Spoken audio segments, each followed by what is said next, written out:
Ya, selama ini memang kita melihat pada umumnya partai politik, ada sedikit persoalan ya, persoalannya di rekrutmen politik ya, dan itu sebenarnya tugas dan fungsi partai politik. Kemudian kita lihat secara umum, partai politik ini baru disibukkan penjaringan caleg pada saat mau berdekatan dengan, pemilu.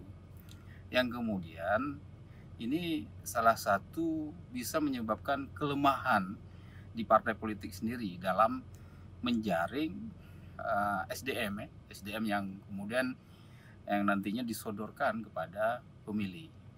Jadi ini salah satu kelemahan yang kemudian mempengaruhi, bisa saja ini juga mempengaruhi kualitas partai politik dalam penjaringan para caleg.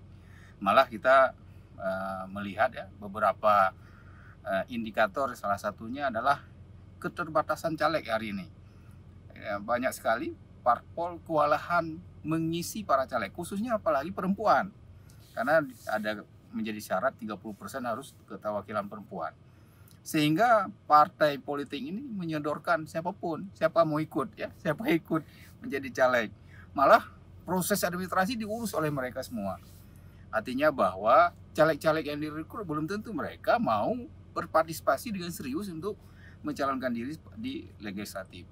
Dan ini muaranya nanti bisa menyebabkan ketika mereka terpilih, mereka tidak punya kapasitas, tidak punya kualitas, tidak punya SDM yang kemudian mereka tidak paham tentang pemerintahan, tentang anggaran, yang pada akhirnya menyebabkan fungsi mereka yang tiga fungsi mereka tidak bisa berjalan dengan baik.